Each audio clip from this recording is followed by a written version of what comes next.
안녕하세요. 자스민TV에 오신 걸 환영합니다. 마음에 드시면 좋아요, 구독 부탁드릴게요. 이렇게 어색하지?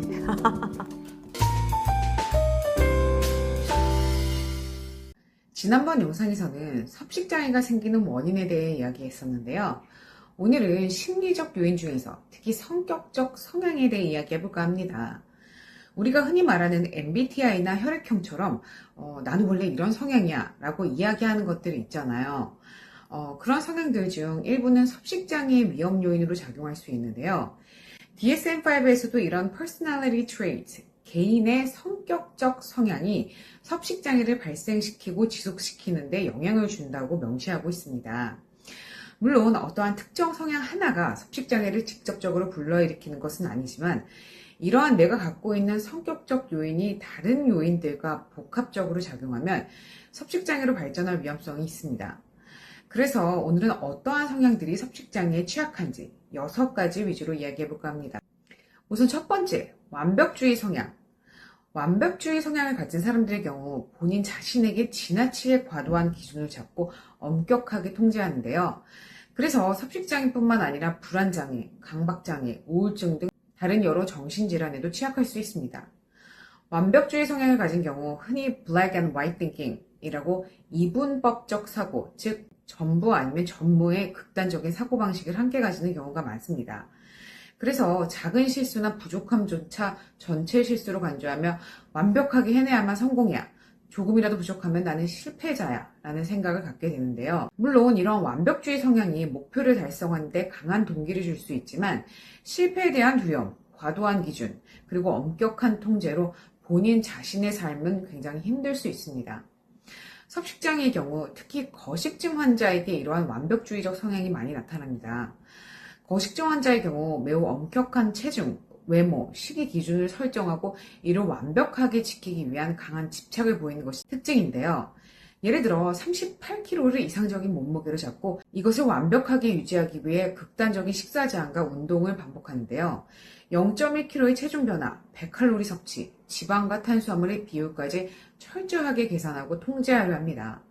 이러한 완벽을 추구하기 위한 잘못된 집착은 결국 병적인 통제로 이어지며 나의 목적 달성이 아름다운 건강을 위한 노력이 아닌 스스로를 억제하며 벌주기 위한 고통의 수단으로 변하는 섭식장애의 삶이 모든 순간을 지배하게 됩니다.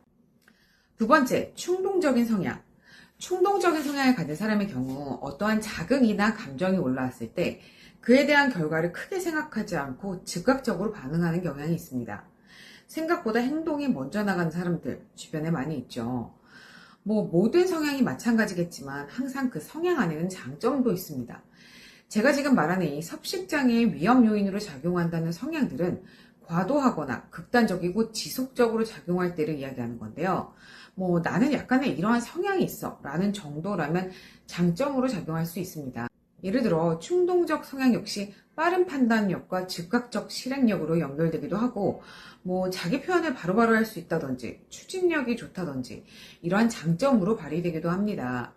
하지만 이 충동성이 감정 조절의 어려움과 연결되었을 때 특히 분노, 불안, 좌절, 스트레스와 같은 이러한 부정적인 감정에 직면했을 때 그것을 참지 못하고 즉각적이고 파괴적인 방식으로 반응하며 문제 행동이 나타나고 정신적 고통으로 이어지게 되는데요. 예를 들어 우리가 일반적으로 충동적 성향이 문제가 되는 경우는 별거 아닌 일에 욱해서 때려 부수거나 운전하다 끼어들었다고 보복 운전을 한다던가 TV에서 요즘 심상치 않게 보는 열받아서 홧김에 폭행했다, 살인을 했다 이러한 사건들을 여기에 해당시킵니다. 섭식장애의 경우 이러한 충동성이 감정 조절의 방식으로 작용을 하는데 예를 들어 내가 회사에서 부장한테 엄청 깨졌어. 엄마랑 대판 싸웠어. 시험에서 떨어질 것 같아. 이러한 불안, 분노, 스트레스와 같은 부정적 감정에 직면했을 때 이 감정적 고통을 즉각적으로 해소하기 위해 뇌에 강력한 보상 자극을 주는 음식을 찾게 됩니다. 충동적 반응이라고 꼭 5초 안에 바로 행동해야 충동으로 보는 것이 아닌 내가 폭식으로 굉장히 큰 자괴감에 빠지고 토하거나 운동을 미친 듯이 해야 되는 고통이 따른다 하더라도 그 순간에 감정이 시키는 대로 행동하는 이 섭식장애의 증상 역시 충동적 반응으로 봅니다.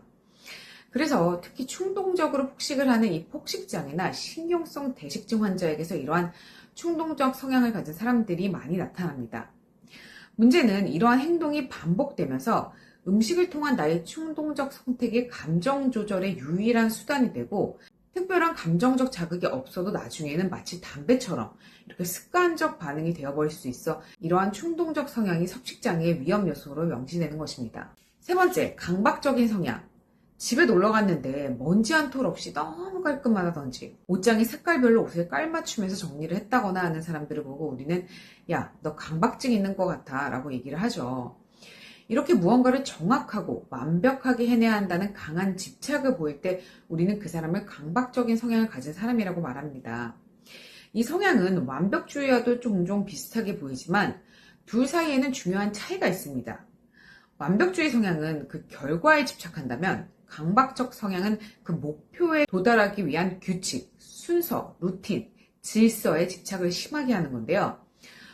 쉽게 예를 들어서 나는 38kg야만 완벽해. 39kg가 넘으면 난 실패자야 라는 말에서는 완벽주의적 성향이 보이지만 39kg가 되기 위해 아침마다 빠지지 않고 체중계 올라가고 아무리 아파도 매일 운동을 가지 않으면 불안하고 이러한 상태나 행동은 강박적인 성향의 특징입니다. 이러한 강박적 성향이 있는 경우 처음에는 건강관리나 자기관리가 철저한 사람처럼 보일 수 있지만 이 강박이 과해지면 불안감에 의해 움직이는 통제된 삶이 됩니다. 예를 들어 아침에 체중계에 올라가지 않으면 불안하고 정확한 칼로리를 확인하지 않으면 식사를 할 수 없으며 자신만의 루틴이나 규칙이 조금이라도 틀어지면 극심한 스트레스를 느끼는데요.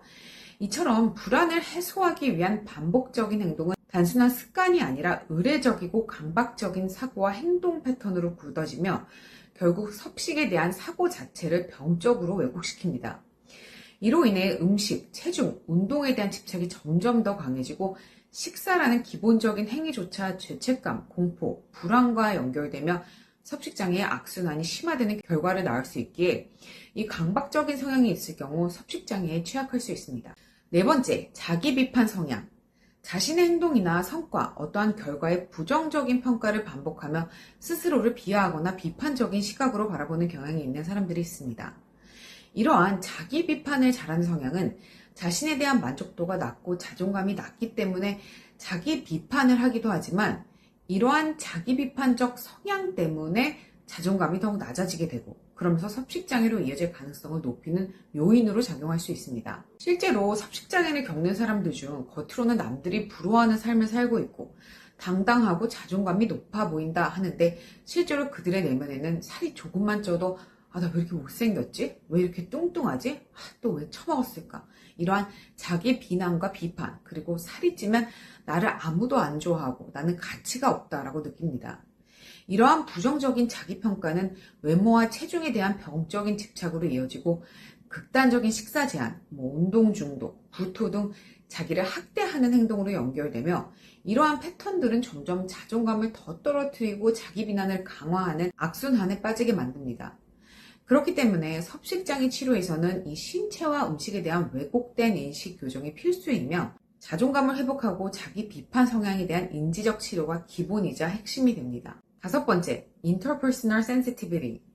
대인관계에 예민한 성향을 가진 사람들을 말합니다. 내가 아닌 남의 평가에 예민하고 인정받고자 하는 욕구가 강한 사람들의 경우 타인의 말 한마디, 표정 하나에도 민감하게 반응합니다. 실제로 일반 사람이라면 그냥 웃어넘겼을 말, 예를 들어 야 요즘 너 살찐 것 같은데? 야 살기 편한가 보다 라고 했다든지 혹은 식당에서 내 접시를 슬쩍 쳐다보는 행동, 사진에서 너 좀 부어 보인다 이런 말이나 행동 하나하나가 머릿속을 계속 맴돌고 떠오르게 됩니다. 이러한 성향을 가진 사람들의 경우 타인의 말과 표정에 과도하게 해석하고 기분이 나쁜 것을 넘어 자신의 존재 가치까지 흔들리게 되는데요. 물론 인간은 사회적 동물이기 때문에 타인에게 인정과 사랑과 존중을 받고 싶어하는 마음은 너무나 자연스러운 본능입니다. 하지만 그 욕구가 너무 강해져 내 자신이 없어지고 타인이 보는 나만 존재하게 된다면 문제가 되겠죠. 그래서 단지 나의 발전을 위해 조금 더 예뻐지고 날씬해지기 위해서가 아니라 남에게 인정받고 사랑받고 존재의 가치를 타인으로부터 확인하기 위해 스스로 나는 몸을 잘 관리하고 있다라는 명목으로 자신을 통제하는데요. 하지만 이러한 통제가 곧 강박으로 이어지고 자율적인 섭식 행동이 사라지며 타인의 시선과 기대에 끊임없이 반응하고 이 섭식장애라는 병적인 형태로 발전하게 될 수 있습니다. 그렇게 타인과의 끊임없는 비교를 유도하는 이러한 SNS 환경은 섭식장애의 위험을 높이는 주요 요인 중 하나가 되고 있습니다. 6번째, 감정회피 성향. 감정회피 성향을 가진 사람들은 대부분 힘든 문제가 있는 경우 감정에 대한 민감도가 상당히 높고 이 불안, 슬픔, 분노, 외로움과 같은 불편한 감정을 직면하고 느끼거나 표현하거나 해결하려는 것을 회피하려 합니다.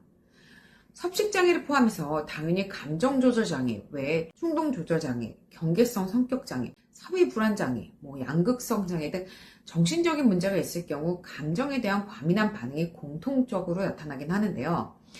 정신질환이 생겨서 감정에 민감하게 반응하고 조절이나 해결이 안 되는 것인지, 아니면 감정 민감성이 높기 때문에 이러한 정신질환이 생기는 것인지, 이 닭이 먼저냐, 달걀이 먼저냐라는 논의는 이어지고 있지만, 심리학과 정신의학에서는 이 emotional sensitivity, 이 감정 민감성을 temperament, 기질, 즉 태어날 때부터 타고난 선천적인 특성으로 보는 경향이 더 강합니다. 다만 이러한 선천적인 기질이 반드시 정신질환으로 이어지는 것은 아니지만 이러한 선천적 기질과 내가 살아가며 경험하는 후천적 환경이 더해지면서 현재의 정신건강 상태를 만들어낸다고 보고 있습니다. 섭식장애의 경우 외부 자극이나 스트레스 혹은 문제가 생겨 부정적 감정이 휩싸일 때 그 감정과 문제에 직면하는 것이 아닌 섭식 행동으로 통해 잠재우거나 회피하려고 합니다. 먹고 있는 동안은 아무 생각도 안 나기 때문이죠.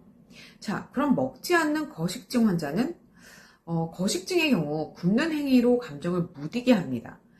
배가 극단적으로 고프면 몸은 생존을 위해 기본 기능만 유지하려고 이 감정 같은 부가적인 감각은 점점 둔감해집니다.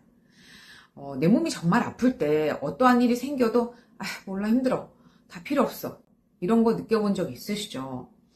즉 감정보다 더 강한 이 신체적 불편함, 어지럽고 기운없고 힘없고 이러한 것이 우선 순위가 됩니다. 그리고 또 이 감정적인 상태보다 몸 상태와 숫자, 규칙, 통제 이런 것에 몰입하며 감정을 회피합니다. 이처럼 감정에 민감하고 이것을 해결하지 못하는 성향을 가진 경우 먹거나 굶는 방식이 즉각적이고 본능적인 감정 조절 수단으로 또 감정에 대한 회피와 통제의 수단으로 작용하며 섭식장애로 이어집니다.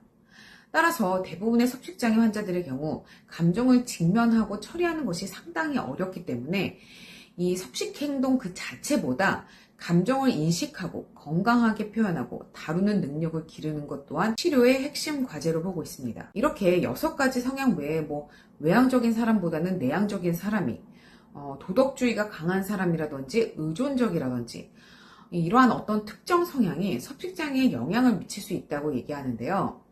중요한 것은 처음에 말했다시피 이러한 성향이 있다고 해서 반드시 섭식장애로 이어지는 것은 아니고 개인의 선천적 기질과 후천적 환경이 복합적으로 작용해서 섭식장애가 발생할 수 있다는 점입니다.